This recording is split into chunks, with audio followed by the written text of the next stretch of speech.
جو بندہ 10ویں محرم کو اپنے گھر والوں پہ رزق کی وسعت کرے گا، یہ حدیث میرے سامنے پڑی ہے،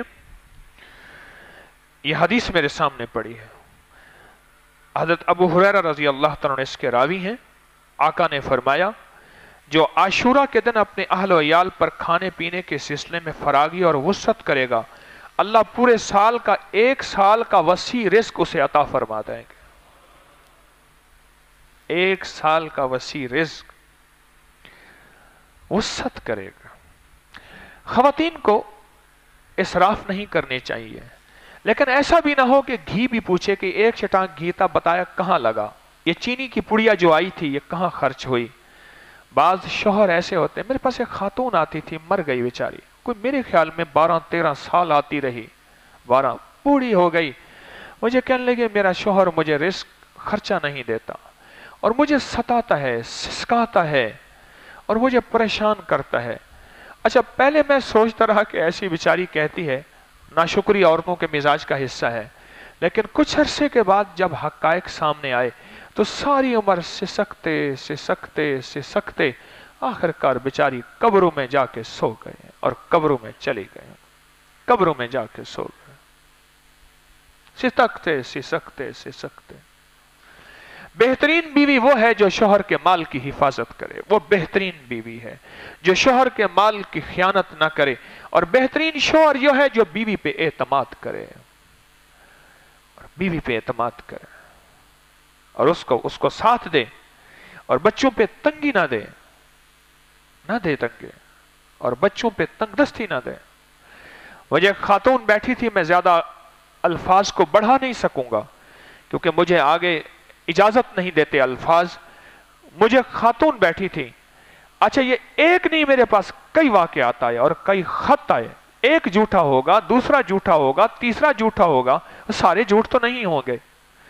ایک نہیں، میرے پاس یہ کئی واقعات آئے۔ میں اور میری بیٹیاں پٹڑی سے اتری صرف اس لیے کہ شوہر پورا خرچہ نہیں دیتا تھا، اور ہمیں گھریلو ضروریات زندگی کے لیے آخر اپنے تن کو بیچنا پڑا، پر آگے میں کچھ نہیں کہہ سکتا۔ اب صورتحال یہ ہے کہ میں بھی اسی راہوں پہ ہوں اور بیٹیاں بھی انہی راہوں پہ ہے، اور اس کا قصوروار میرا شوہر ہے، اور وہ ایک ایک پیسے کا حساب لیتا تھا اور ایک ایک چیز کو چیک اینڈ بیلنس کرتا تھا اور اس پہ لڑتا تھا کہ یہ اتنی چیز اتنی کیوں ہے اور اتنی کیوں ہے، لہٰذا تم نے ایسے کیوں خرچ کیا، حالانکہ اللہ نے اسے وسعت دی تھی۔ تو میں حدیث مبارکہ آپ کی خدمت میں عرض کر رہا ہوں، یہ آل رسول کی نعمتیں، آل رسول کی برکات ہیں کہ جو عاشورہ کے دن اپنے اہل و عیال کو وسعت دے گا، اپنے اہل و عیال پہ وسعت کرے گا۔ اور اگر کسی کی 2 بیوی ہیں، 3 بیوی ہیں، تو سب کا خیال اکٹھا کرے، سب کا خیال کرے، سب کا خیال کرے، سب کو وسعت دے اور ضرور دے۔ اللہ پاک 1 سال کی روزی کا فیصلہ اس کے لیے کر دیتے ہیں۔ اچھا سال کے بعد پھر عاشورہ آئے، پھر گھر والوں کو اچھی تھوڑی سی چیز کھلا دو، اپنے گھر والوں پہ وسعت، اپنے گھر والوں پہ وسعت اپنے گھر والوں پہ۔ آقا کا فرمان، بس اس کا رزلٹ کیا ملے گا مجھے کوئی خبر نہیں ہے، اس کا نتیجہ کیا ملے گا میں نہیں جانتا، پر میرے سامنے ایک فرمان ہے میرے مدینے والے کا۔ آقا نے فرما دیا جو اپنے اہل و عیال میں عاشورہ کے دن، عاشورہ کا ڈھل جانا، صغرا کا مر جانا، اصغر تیرے سینے میں برچھی کا اتر جانا، عاشورہ کے دن میں جو یہ کر لے گا اللہ اس سے برکات عطا فرمائے گا۔ حضرت شیخ الحدیث کی کتاب فضائل نبوی شرح شمائل ترمذی صفحہ نمبر 180 حوالہ دے رہا ہوں، اس میں لکھا ہوا ہے یوم عاشورہ کی تاریخی اہمیت۔ یوم عاشورہ 10 محرم الحرام کو آسمان اور زمین، قلم اور آدم کو اللہ نے پیدا کیا۔ آسمان، زمین، آدم اور لوح و قلم کو اللہ نے 10 محرم کو ہی پیدا کیا۔ اسی دن حضرت آدم کی توبہ قبول ہوئی، اور اسی دن حضرت ادریس کو آسمان پر اٹھایا گیا، اور اسی دن حضرت نوح علیہ السلام کی کشتی ہولناک سیلاب سے محفوظ ہو کر کوہ جودی پر لنگر انداز ہوئی، ان کو کنارہ ملا۔